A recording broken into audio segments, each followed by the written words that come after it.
वो गली के उस नकड़ पर छोटी छोटी लड़कियों के साथ खेल रही थी और उसकी माँ उसे चाली बड़े मकान जिसमें कई मंजिलें और कई छोटे छोटे कमरे होते हैं मैं ढूंढ रही थी। किशोरी को अपनी खोली में बिठाकर और बाहर वाले से काफी मिली चाय लाने के लिए कहकर वो उस चाली की तीनों मंजिलों में अपनी बेटी को तलाश कर चुकी थी, मगर जाने वो कहाँ मर गई थी। संडास के पास जाकर भी उसने आवाज दी, ए सरिता सरिता, मगर वो तो चाली में थी ही नहीं। और जैसा कि उसकी माँ समझ रही थी, अब उसे पैचिश की शिकायत भी नहीं थी।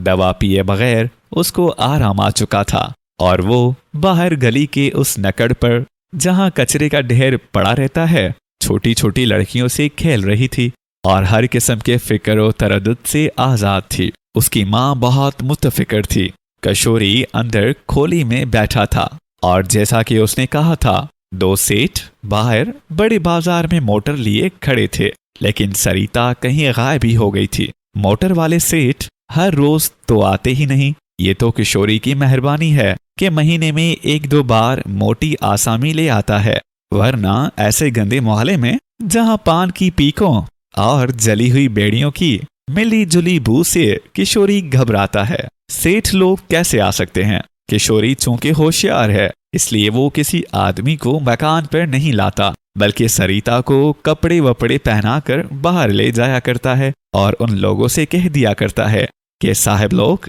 आजकल जमाना बड़ा नाजुक है, पुलिस के सिपाही हर वक्त घात में लगे रहते हैं। अब तक 200 धंधा करने वाली छोकरियां पकड़ी जा चुकी हैं। कोर्ट में मेरा भी एक केस चल रहा है, इसलिए फूंक फूंक कर कदम रखना पड़ता है। सरिता की माँ को बहुत गुस्सा आ रहा था। जब वो नीचे उतरी तो सीढ़ियों के पास रामदई बैठी बेड़ियों के पत्ते काट रही थी। उससे सरिता की माँ ने पूछा, तूने सरिता को कहीं देखा है? जाने कहाँ मर गई है। बस आज मुझे मिल जाए, वो चार चोट की मार दूं कि बंद बंद ढीला हो जाए। लोटा की लोटा हो गई है, पर सारा दिन लौंडों के साथ कदकड़े लगाती रहती है। रामदई बेड़ियों के पत्ते काटती रही और उसने सरिता की माँ को जवाब न दिया। दरअसल रामदई से सरिता की माँ ने कुछ पूछा ही नहीं था। वो यूं ही बड़बड़ाती हुई उसके पास से गुजर गई, जैसा कि उसका आम दस्तूर था। हर दूसरे तीसरे दिन उसे सरिता को ढूंढना पड़ता था और रामदई, जो कि सारा दिन सीढ़ियों के पास पिटारी सामने रखे बेड़ियों पर लाल और सफेद धागे लिपेटी रहती थी, मुखातिब करके यही अल्फाज दोहराया करती थी। एक और बात वो चाली की सारी औरतों से कहा करती थी, मैं तो अपनी सरिता का किसी बाबू से ब्याह करूंगी, इसलिए तो उससे कहती हूँ कि कुछ पढ़ लिख ले। यहाँ पास ये किसको म्यूनिसिपालिटी ने खोला है, सोचती हूँ उसमें सरिता को दाखिल करा दूं। बहन इसके पिता को बड़ा शौक था कि मेरी लड़की लिखी पढ़ी हो। उसके बाद वो एक लंबी आह भरकर आमतौर पर अपने मरे हुए शौहर का किस्सा छेड़ देती थी, जो चाली की हर औरत को जबानी याद था। रामदई से अगर आप पूछें कि अच्छा, जब सरिता के बाप को जो रेलवे में काम करता था बड़ी साहब ने गाली दी तो क्या हुआ, तो रामदई फौरन आपको बता देगी कि सरिता के बाप के मुंह में झाग भर आया और वो साहब से कहने लगा, मैं तुम्हारा नौकर नहीं हूँ, सरकार का नौकर हूँ, तुम मुझ पर रौब नहीं जमा सकते। देखो, अगर फिर गाली दी तो मैं दोनों जबड़े हलक के अंदर कर दूंगा। बस फिर क्या था, साहब ताव में आ गया और उसने एक और गाली सुना दी। उस पर सरिता के बाप ने गुस्से में आकर साहब की गर्दन पर धूल जमा दी कि उसका टोप 10 गज पर जा गिरा और उसको दिन में तारे नजर आ गए। मगर फिर भी वो बड़ा आदमी था। आगे बढ़कर उसने सरिता के बाप के पेट में अपने फौजी बूट से उस जोर की ठोकर मारी कि उसकी तली फट गई और वहीं लाइनों के पास गिरकर उसने जान दे दी। सरकार ने साहब पर मुकदमा चलाया और पूरे 500 रुपए सरिता की माँ को उससे दिलवाए। मगर किस्मत बुरी थी, उसको सट्टा खेलने की चाट पड़ गई और 5 महीने के अंदर अंदर सारा रुपया बर्बाद हो गया। सरिता की माँ की जबान पर हर वक्त ये कहानी जारी रहती थी, लेकिन किसी को यकीन नहीं था कि ये सच है या झूठ। चाली में से किसी आदमी को भी सरिता की माँ से हमदर्दी ना थी, शायद इसलिए कि वो सब के सब खुद हमदर्दी के काबिल थे। कोई किसी का दोस्त नहीं था। इस बिल्डिंग में अक्सर आदमी ऐसे रहते थे जो दिन भर सोते थे और रात को जागते थे। क्योंकि उन्हें रात को पास वाली मिल में काम पर जाना होता था। उस बिल्डिंग में सब आदमी बिल्कुल पास पास रहते थे, लेकिन किसी को एक दूसरे से दिलचस्पी ना थी। चाली में करीब करीब सब लोग जानते थे कि सरिता की माँ अपनी जवान बेटी से पेशा कराती है, लेकिन चूंकि वो किसी के साथ अच्छा बुरा सलूक करने की आदी ही ना थी, इसलिए सरिता की माँ को कोई झुठलाने की कोशिश ना करता था। जब वो कहा करती थी मेरी बेटी को तो दुनिया की कुछ खबर ही नहीं। अलबत्ता एक रोज सुबह सवेरे नल के पास जब टीकाराम ने सरिता को छेड़ा था तो सरिता की माँ बहुत चीखी चिल्लाई थी, इस मोए गंजे को तू क्यों संभाल के नहीं रखती? परमात्मा करे दोनों आंखों से अंधा हो जाए, जिनसे उसने मेरी कुंवारी बेटी की तरफ बुरी नजरों से देखा। सच कहती हूँ, एक रोज ऐसा फसाद होगा कि इस तेरी सौगात का मारा जूतों के सर पिलपिला कर दूंगी।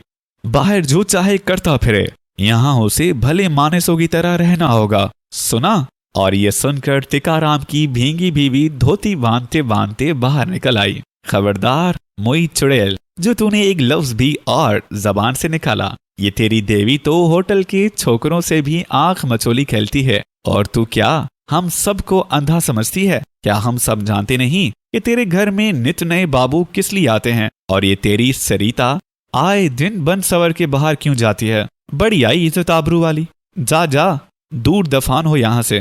टीकाराम की भींगी बीवी के मुतालिक बहुत सी बातें मशहूर थीं, लेकिन ये बात खास तौर पर सब लोगों को मालूम थी कि घासलेट वाला तेल देने के लिए आता है तो वो उसे अंदर बुलाकर दरवाजा बंद कर लिया करती है। चुनाचा सरिता की माँ ने इस खास बात पर बहुत जोर दिया। वो बार बार नफरत भरे लहजे में उससे कहती, वो तेरा यार घासलेट वाला, 2-2 घंटे उसे खोली में बिठा कर क्या तू उसका घासलेट सूंघती रहती है? टीकाराम की बीवी से सरिता की माँ की बोलचाल ज्यादा देर तक बंद ना रही थी, क्योंकि एक रोज सरिता की माँ ने रात को अपनी उस पड़ोसन को घुप अंधेरे में किसी से मीठी मीठी बातें करते पकड़ लिया था। और दूसरे ही रोज टीकाराम की बीवी ने जब वो रात को पाए धोने की तरफ से आ रही थी, सरिता को एक जेंटलमैन आदमी के साथ मोड़ में बैठे देख लिया। चुनाचा उन दोनों का आपस में समझौता हो गया था।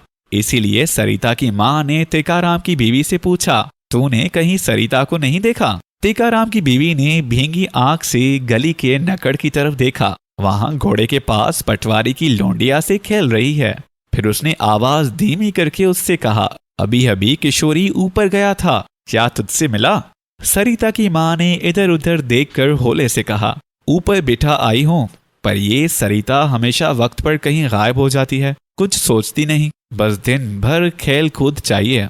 ये कहकर वो घोड़े की तरफ बढ़ी, और जब सीमेंट की बनी हुई मोतरी पेशाबगाह के पास आई तो सरिता फौरन उठ खड़ी हुई और उसके चेहरे पर अफसरदगी के आसार पैदा हो गए। जब उसकी माँ ने खश्म आलूद लहजे में उसका बाजू पकड़कर कहा, चल घर में चल के मर, तुझे तो सिवाय उछल कूद के और कोई काम ही नहीं। फिर रास्ते में उसने होले से कहा, किशोरी बड़ी देर से आया बैठा है, एक मोटर वाले सेठ को बुलाया है, चल तू भाग के ऊपर चल और जल्दी जल्दी तैयार हो जा। और सुन, वो नीली जारजट की साड़ी पहन, और देख ये तेरे बाल भी बहुत बुरी तरह बिखर रहे हैं, तू जल्दी तैयार हो, कंघी में कर दूंगी। ये सुनकर के मोटर वाले सेठ आए हैं, सरिता बहुत खुश हुई। उसे सेठ से इतनी दिलचस्पी नहीं थी जितनी कि मोटर से थी। मोटर की सवारी उसे बहुत पसंद थी।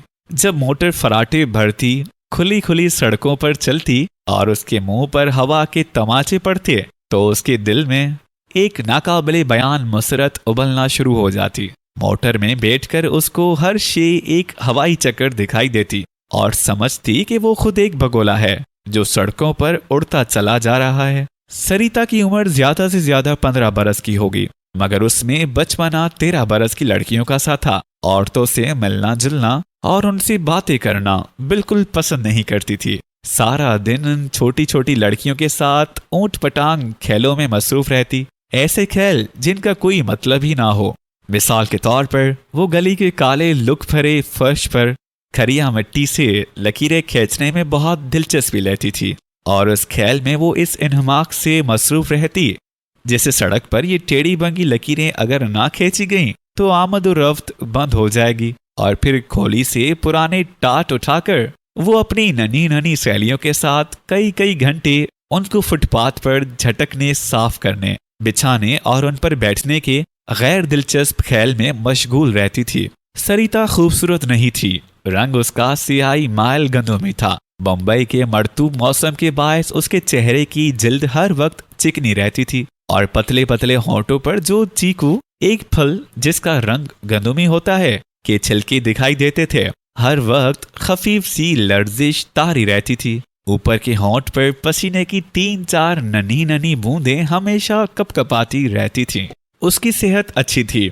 गलाजत में रहने के बावजूद उसका जिस्म सडूल और मुतनासिब था। ऐसा मालूम होता था कि उस पर जवानी का हमला बड़ी शिद्दत से हुआ है, जिसने मुखालिफ कुव्वतों को दबा के रख दिया है। कद छोटा था, जो उसकी तंदुरुस्ती में इजाफा करता था। सड़क पर फुर्ती से इधर उधर चलते हुए जब उसकी मैली घघरी ऊपर को उठ जाती तो कई राह चलने वाले मर्दों की निगाहें उसकी पिंडलियों की तरफ उठ जाती थीं, जिनमें जवानी के बायस ताज़ा रिंदा की हुई सागवान की लकड़ी जैसी चमक दिखाई देती थी। उन पिंडलियों पर जो बालों से बिल्कुल बेनियाज थीं, मसामों के नन्हे नन्हे निशान देखकर उन संगतरों के छिलके याद आ जाते थे, जिनके छोटे छोटे खलियों में तेल भरा होता है और जो थोड़े से दबाव पर फुव्वारे की तरह ऊपर उठकर आंखों में घुस जाया करता है। सरिता की बाहें भी सडोल थीं। कंधों पर उनकी गोलाई मोटे और बड़े बेडअप तरीके पर सिले हुए ब्लाउज के बावजूद बाहर झांकती थी। बाल बड़े घने और लंबे थे, उनमें से खोपरे के तेल की बू आती रहती थी। एक मोटे कोड़े के मानिंद उसकी चोटी पीठ को थपकती रहती थी। सरिता अपने बालों की लंबाई से खुश नहीं थी, क्योंकि खेल कूद के दौरान में उसकी चोटी उसे बहुत तकलीफ दिया करती थी और उसे मुख्तलिफ तरीकों से उसको काबू में रखना पड़ता था। सरिता का दिलो दिमाग हर किस्म के फिक्रो तरद्दुद से आजाद था। दोनों वक्त उसे खाने को मिल जाता था। उसकी माँ घर का सब काम काज करती थी। सुबह को सरिता 2 बाल्टियां भर कर अंदर रख देती और शाम को हर रोज लैंप में 1 पैसे का तेल भरवा लाती। कई बरसों से वो ये काम बड़ी बाकायदगी से कर रही थी। चुनाचा शाम को आदत के बायस खुद ब खुद उसका हाथ उस प्याले की तरफ बढ़ता जिसमें पैसे पड़े रहते थे और लैंप उठाकर वो नीचे चली जाती। कभी कभी यानी महीने में 4-5 बार जब किशोरी सेठ लोगों को लाता था तो उनके साथ होटल में या बाहर अंधेरे मकामों में जाने को वो तफरी ख्याल करती थी। उसने इस बाहर जाने के सिलसिले के दूसरे पहलुओं पर कभी गौर ही नहीं किया था। शायद ये समझती थी कि दूसरी लड़कियों के घर में भी किशोरी जैसे आदमी आते होंगे और उनको सेठ लोगों के साथ बाहर जाना पड़ता होगा और वहां रात को वर्ली के ठंडे ठंडे पंजों पर या जोहू की गीली रेत पर जो कुछ होता है सबके साथ होता होगा। चुनाचा उसने एक बार अपनी माँ से कहा था, माँ अब तो शांता भी काफी बड़ी हो गई, उसको भी मेरे साथ भेज दो ना। ये सेठ जो अब आए हैं मुझे अंडे खाने को दिया करते हैं और शांता को अंडे बहुत भाते हैं। उस पर उसकी माँ ने बात गोल मोल कर दी थी। हाँ हाँ, किसी रोज उसको भी तुम्हारे साथ भेज दूंगी। उसकी माँ पूना से वापस तो आ जाए। और सरिता ने दूसरे रोज ही शांता को जब वो संडास से निकल रही थी ये खुशखबरी सुनाई थी, तेरी माँ पूना से आ जाए तो सब मामला ठीक हो जाएगा, तू भी मेरे साथ वर्ली जाया करेगी। और उसके बाद सरिता ने उसको रात की बात कुछ इस तरीके पर सुनाना शुरू की थी जैसे उसने एक ही प्यारा सपना देखा है। शांता को, जो सरिता से 2 बरस छोटी थी, ये बातें सुनकर ऐसा लगता था जैसे उसके सारे जिस्म के अंदर नन्हे नन्हे घुंघरू बज रहे हैं। सरिता की सब बातें सुनकर भी उसको तसल्ली ना हुई थी और उसका बाजू खींचकर उसने कहा था, चल नीचे चलते हैं, वहां बातें करेंगे। और नीचे उस मौतरी के पास जहां गादरी बनिया ने बहुत से टाटों पर खोपरे के मैले टुकड़े सुखाने के लिए डाल रखे थे, वो दोनों देर तक कपकपी करने वाली बातें करती रही थी। उस वक्त भी जबकि सरिता धोती के पर्दे के पीछे नीली जारजट की साड़ी पहन रही थी। कपड़े के मसही से उसके बदन पर गंदगी हो रही थी और मोटर की सैर का ख्याल उसके दिमाग में परिंदों की सी फरफराटे पैदा कर रहा था। अब की बार सेठ कैसा होगा और उसे कहाँ ले जाएगा, ये और इसी किस्म के और सवाल उसके दिमाग में नहीं आ रहे थे। अलबत्ता जल्दी जल्दी कपड़े बदलते हुए उसने 1-2 मर्तबा ये जरूर सोचा था कि ऐसा ना हो कि मोटर चले और चंद ही मिनटों में किसी होटल के दरवाजे पर ठहर जाए और एक बंद कमरे में सेठ शराब पीना शुरू कर दें और उसका दम घुटना शुरू हो जाए। उसे होटलों के बंद कमरे पसंद नहीं थे, जिनमें आम तौर पर लोहे की 2 चारपाइयां इस तौर पर बिछी होती थीं, गोया उन पर जी भर के सोने की इजाजत ही नहीं है। जल्दी जल्दी उसने जारजट की साड़ी पहनी और उसकी शिकनें दुरुस्त करती हुई एक लम्हे के लिए किशोरी के सामने आ खड़ी हुई। किशोरी, जरा देखो पीछे से साड़ी ठीक है ना? और जवाब का इंतजार किए बगैर वो लकड़ी के उस टूटे हुए बक्स की तरफ बढ़ी जिसमें उसने जापानी सुर्खी रखी हुई थी। एक धुंधले आईने को खिड़की की सलाखों में अटकाकर उसने दोहरी होकर अपने गालों पर पाउडर लगाया और सुर्खी लगाकर जब बिल्कुल तैयार हो गई तो मुस्कुराकर किशोरी की तरफ दाद तलब निगाहों से देखा।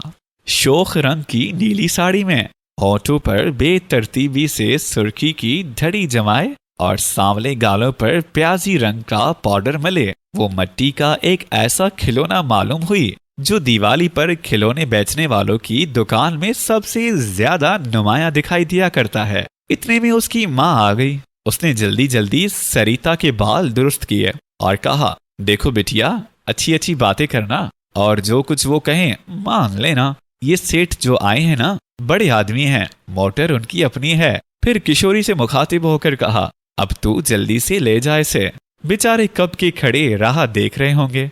बाहर बड़े बाजार में जहां एक कारखाने की लंबी दीवार दूर तक चली गई है, एक पीले रंग की मोटर यहाँ पेशाब करना मना है कि छोटे से बोर्ड के पहलू में खड़ी थी और 3 हैदराबादी नौजवान अपनी अपनी नाक पर रुमाल रखे किशोरी का इंतजार कर रहे थे। वो मोटर आगे ले जाते, मगर मुसीबत ये है कि दीवार दूर तक चली गई थी और उसके साथ ही पेशाब का सिलसिला भी। जब गली के मोड़ में उस नौजवान को जो मोटर का हैंडल थामे बैठा था किशोरी नजर आया तो उसने अपने बाकी 2 साथियों से कहा, लो भाई आ गए, ये है किशोरी। और उसने मोटर की तरफ निगाहें जमाए रखी और अरे ये तो बिल्कुल ही छोटी लड़की है, जरा तुम भी देखो ना।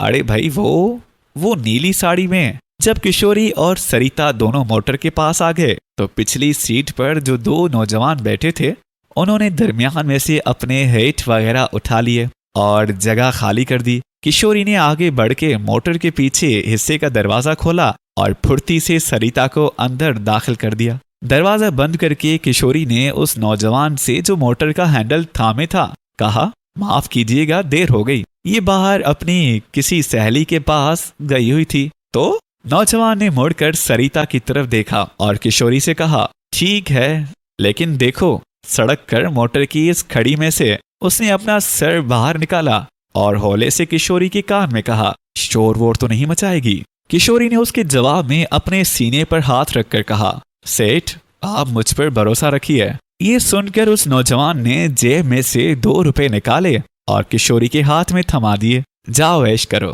किशोरी ने सलाम किया और मोटर स्टार्ट हुई। शाम के 5 बजे थे। बंबई के बाजारों में गाड़ियों, ट्रामों, बसों और लोगों की आमदोरफ्त बहुत ज्यादा थी। सरिता खामोशी से 2 आदमियों के बीच में दबकी बैठी रही। बार बार अपनी रानों को जोड़कर ऊपर हाथ रख देती और कुछ कहते कहते खामोश हो जाती। वो दरअसल मोटर चलाने वाले नौजवान से कहना चाहती थी, सेठ जल्दी जल्दी मोटर चलाओ, मेरा तो यूं दम घुट जाएगा। बहुत देर तक मोटर में किसी ने एक दूसरे से बात न की। मोटर वाला मोटर चलाता रहा और पिछली सीट पर दोनों हैदराबादी नौजवान अपनी अचकनों में वो अस्तराब छुपाते रहे जो पहली दफा एक नौजवान लड़की को बिल्कुल अपने पास देखकर उन्हें महसूस हो रहा था। ऐसी नौजवान लड़की जो कुछ अरसे के लिए उनकी अपनी थी, यानी जिससे वो बिला खौफ व खतर छेड़छाड़ कर सकते थे। वो नौजवान जो मोटर चला रहा था 2 बरस से बंबई में कयाम पजीर था और सरिता जैसी कई लड़कियां दिन के उजाले और रात के अंधेरे में देख चुका था। उसकी पीली मोटर में मुख्तलिफ रंगों नस्ल की छोकरियां दाखिल हो चुकी थीं, इसलिए उसे कोई खास बेचैनी महसूस नहीं हो रही थी। हैदराबाद के उसके 2 दोस्त आए थे। उनमें से एक जिसका नाम शहबाब था, जो बंबई में पूरी तरह सैरो तफरी करना चाहता था, इसलिए किफायत ने यानी मोटर के मालिक ने अजरा दोस्त नवाजी किशोरी के जरिए से सरिता का इंतजाम कर दिया था। दूसरे दोस्त अनवर से किफायत ने कहा कि भाई तुम्हारे लिए भी एक रहे तो क्या हर्ज है, मगर उसमें चूंकि अखलाकी कुव्वत कम थी इसलिए शर्म के मारे वो ये ना कह सका कि हाँ भाई मेरे लिए भी एक रहे। किफायत ने सरिता को पहले कभी नहीं देखा था क्योंकि किशोरी बहुत देर के बाद ये नई छोकरी निकाल कर लाया था, लेकिन इस नएपन के बावजूद उसने अभी तक उससे दिलचस्पी ना ली थी। शायद इसलिए कि वो एक वक्त में सिर्फ एक काम कर सकता था, मोटर चलाने के साथ साथ वो सरिता की तरफ ध्यान नहीं दे सकता था। जब शहर खत्म हो गया और मोटर मज़ाफात की सड़क पर चलने लगी तो सरिता उछल पड़ी। वो दबाव जो अब तक उसने अपने ऊपर डाल रखा था ठंडी हवा के झोंकों और उड़ती हुई मोटर ने एकदम उठा दिया और सरिता के अंदर बिजलियां सी दौड़ गईं। वो सर तापा हरकत बन गई, उसकी टांगें थरकने लगी, बाजू नाचने लगे, उंगलियां कपकपाने लगी और वो अपने दोनों तरफ भागते हुए दरख्तों को दौड़ती हुई निगाहों से देखने लगी। अब अनवर और शहाब आराम महसूस कर रहे थे।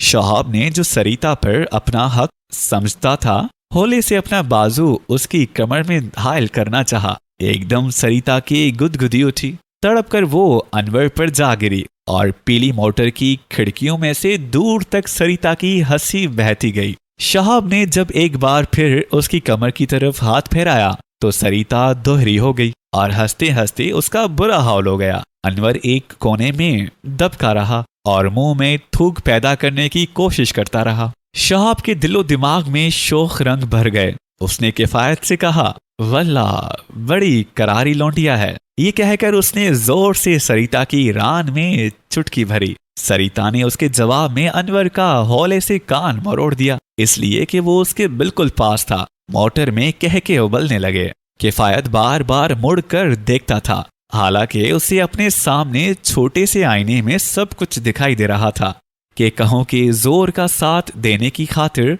उसने मोटर की रफ्तार भी तेज कर दी। सरिता का जी चाहा के बाहर निकलकर मोटर के मुंह पर बैठ जाए जहां लोहे की उड़ती हुई परी लगी थी। वो आगे बढ़ी। शहाब ने उसे छेड़ा, सो संभलने की खातिर उसने किफायत के गले में अपनी बाहें हामिल कर दी। किफायत ने गैर इरादी तौर पर उसके हाथ चूम लिए। एक सनसनी सी सरिता के जिस्म में दौड़ गई और फांदड़ कर अगली सीट पर किफायत के पास बैठ गई और उसकी टाई से खेलना शुरू कर दिया। तुम्हारा नाम क्या है? उसने किफायत से पूछा। मेरा नाम? किफायत ने पूछा। मेरा नाम किफायत है। ये कहकर उसने 10 रुपए का नोट उसके हाथ में दे दिया। सरिता ने उसके नाम की तरफ कोई तवज्जो न दी और नोट अपनी चोली में अड़स कर बच्चों की तरह खुश होकर कहा, तुम बहुत अच्छे आदमी हो, तुम्हारी ये टाई बहुत अच्छी है। उस वक्त सरिता को हर शे अच्छी नजर आ रही थी। वो चाहती थी कि जो बुरे भी हैं अच्छे हो जाएं और फिर ऐसा हो कि मोटर तेज दौड़ती रहे और हर शे हवाई बगोला बन जाए। एकदम उसका जी चाहा कि गाए। चुनाचा उसने किफायत की टाई से खेलना बंद करके गाना शुरू कर दिया। तुम ही ने मुझको प्रेम सिखाया, सोए हुए हर दिए को जगाया। कुछ देर ये फिल्मी गीत गाने के बाद सरिता एकदम पीछे मुड़ी और अनवर को खामोश देखकर कहने लगी, तुम क्यों चुपचाप बैठे हो? कोई बात करो, कोई गीत गाओ। ये कहती हुई वो अचक कर पिछली सीट पर चली गई और शहाब के बालों में उंगलियों से कंघी करने लगी। आओ हम दोनों गाएं। तुम्हें याद है वो गाना जो देविका रानी ने गाया था? मैं बन के चुड़िया बन के बोलूं रे। देविका रानी कितनी अच्छी है। ये कहकर उसने दोनों हाथ जोड़कर अपनी ठोरी के नीचे रख लिए और आंखें छपकाते हुए कहा। अशोक कुमार और देविका रानी पास पास खड़े थे। देविका रानी कहती थी, मैं बन के चुड़िया बन के बन बोलूं रे, और अशोक कुमार कहता था, तुम कहो ना। सरिता ने गाना शुरू कर दिया। मैं बन की चुड़िया बन के बन बोलूं रे। शहाब ने भदी आवाज में गाया, मैं बन का पंछी बन के बन बोलूं रे। और फिर बाकायदा डॉट शुरू हो गया। किफायत ने मोटर का हॉर्न बजाकर ताल का साथ दिया। सरिता ने तालियां बजाना शुरू कर दी। सरिता का बारीक सर शहाब की फटी हुई आवाज, हॉर्न की पों पों, हवा की साएं साएं और मोटर के इंजन की फुरफुराहट, ये सब मिलजुल कर एक ऑर्केस्ट्रा बन गए। सरिता खुश थी, शॉप खुश था, किफायत खुश था। इन सबको खुश देखकर अनवर को भी खुश होना पड़ा। वो दिल में बहुत शर्मिंदा हुआ कि खामखा उसने अपने को कैद कर रखा है। उसके बाजुओं में हरकत पैदा हुई। उसके सोए हुए जज्बात ने अंगड़ाइयां ली और वो सरिता, शहाब और किफायत की शोर अफशा खुशी में शरीक होने के लिए तैयार हो गया। गाते गाते सरिता ने अनवर के सर से उसका हेट उतार कर अपने सर पर पहन लिया और ये देखने के लिए कि उसके सर पर कैसा लगता है, उचक कर अगली सीट पर चली गई और नन्हे से आईने में अपना चेहरा देखने लगी। अनवर सोचने लगा कि क्या मोटर में वो शुरू ही से हेट पहने बैठा था। सरिता ने जोर से किफायत की मोटी रान पर तमाचा मारा। अगर मैं तुम्हारी पतलून पहन लूं और कमीज पहनकर ऐसी टाई लगा लूं तो क्या पूरा साहब ना बन जाऊं। ये सुनकर शहाब की समझ में ना आया कि वो क्या करे। चुनाचा उसने अनवर के बाजुओं को झंझोड़ दिया। वल्लाह तुम नरी चुगद हो। और अनवर ने थोड़ी देर के लिए महसूस किया कि वो वाकई बहुत बड़ा चुगद है। किफायत ने सरिता से पूछा, तुम्हारा नाम क्या है? मेरा नाम? सरिता ने हेड के फीते को अपनी ठोरी के नीचे जमाते हुए कहा, मेरा नाम सरिता है। शहाब पिछली सीट से बोला, सरिता तुम औरत नहीं फुलझड़ी हो। अनवर ने कुछ कहना चाहा मगर सरिता ने ऊंचे सुरों में गाना शुरू कर दिया। प्रेम नगर में बनाऊंगी घर में तुझके सब सनसना आर। किफायत और शॉप के दिल में बेक वक्त ये ख्वाहिश पैदा हुई कि ये मोटर यूं ही सारी उम्र चलती रहे। अनवर फिर सोच रहा था कि वो चौगत नहीं है तो क्या है। तुझके सब सनसा आर, प्रेम नगर में बनाऊंगी घर में। संसार के टुकड़े देर तक उड़ते रहे। सरिता के बाल जो उसकी चोटी की गिरफ्त में आजाद थे यूं लहरा रहे थे जैसे गाढ़ा धुआं हवा के दबाव से बिखर रहा है। वो खुश थी, शहाब खुश था, किफायत खुश था और अब अनवर भी खुश होने का इरादा कर रहा था। गीत खत्म हो गया और सबको थोड़ी देर के लिए ऐसा महसूस हुआ कि जो जोर की बारिश हो रही थी एकाएकी थम गई है। किफायत ने सरिता से कहा, कोई और गीत गाओ। शहाब पिछली सीट से बोला, हाँ हाँ एक और रहे, ये सिनेमा वाले भी क्या याद करेंगे। सरिता ने गाना शुरू कर दिया। मोरे आंगना में आए आली, मैं चाल चलूं मतवाली। मोटर भी मतवाली चाल चलने लगी। आखिरकार सड़क के सारे पेच खत्म हो गए और समंदर का किनारा आ गया। दिन ढल रहा था और समंदर से आने वाली हवा खनकी अख्तियार कर रही थी। मोटर रुकी। सरिता दरवाजा खोलकर बाहर निकली और साहिल के साथ साथ दूर तक बेमकसद दौड़ती चली गई। किफायत और शॉप भी इस दौड़ में शामिल हो गए। खुली फिजा में बेपाया समंदर के पास ताड़ के ऊंचे ऊंचे पेड़ों तले गीली गीली रेत पर सरिता समझ ना सकी कि वो क्या चाहती है। उसका जी चाहता था कि बेक वक्त फिजा में घुल मिल जाए, समंदर में फैल जाए, इतनी ऊंची हो जाए कि ताड़ के दरख्तों को ऊपर से देखे, साहिल की रेत की सारी नमी पैरों के जरिए से अपने अंदर जज़ब कर ले और फिर वही मोटर हो और वही उड़ाने, वही तेज तेज झोंके और वही मुसलसल पूं पूं। वो बहुत खुश थी जब तीनों हैदराबादी नौजवान साहिल की गीली गीली रेत पर बैठकर बियर पीने लगे तो किफायत के हाथ से सरिता ने बोतल छीन लिया। ठहरो में डालती हूँ। सरिता ने इस अंदाज से गिलास में बियर अंडेली कि जाग ही जाग पैदा हो गए। सरिता ये तमाशा देखकर बहुत खुश हुई। सांवले सांवले झागों में उसने अपनी उंगली खबोई और मुंह में डाल ली। जब कड़वी लगी तो बहुत बुरा मुंह बनाया। किफायत और शॉप बेअख्तियार हंस पड़े। जब दोनों की हंसी बंद हुई तो किफायत ने मुड़कर अपने पीछे देखा। अनवर भी हंस रहा था। बियर की 6 बोतलें कुछ तो झाग बनकर साहिल की रेत में जज़ब हो गईं और कुछ किफायत, शॉप और अनवर के पेट में चली गईं। सरिता गाती रही। अनवर ने एक बार उसकी तरफ देखा और ख्याल किया कि सरिता बियर की बनी हुई है। उसके सांवले गाल समंदर की नम आलूद हवा के मस से गीले हो रहे थे। वो बेहद मसरूर थी। अब अनवर भी खुश था। उसके दिल में ये ख्वाहिश पैदा हो रही थी कि समंदर का सब पानी बियर बन जाए और वो उसमें गौते लगाए। सरिता भी डुबकियां लगाए। 2 खाली बोतलें लेकर सरिता ने एक दूसरे से टकरा दी। झंकार पैदा हुई और सरिता ने जोर जोर से हंसना शुरू कर दिया। किफायत, शौब और अनवर भी हंसने लगे।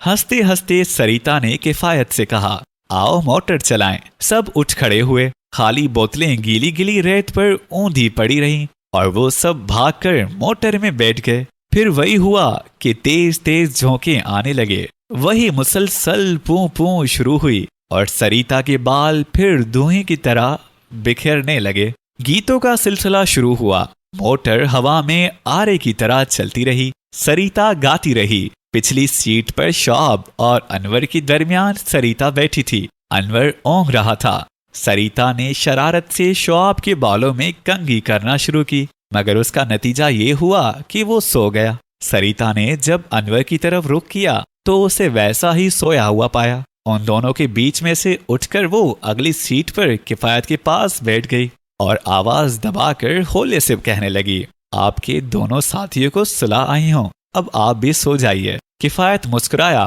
फिर मोटर कौन चलाएगा? सरिता फिर मुस्कुराई।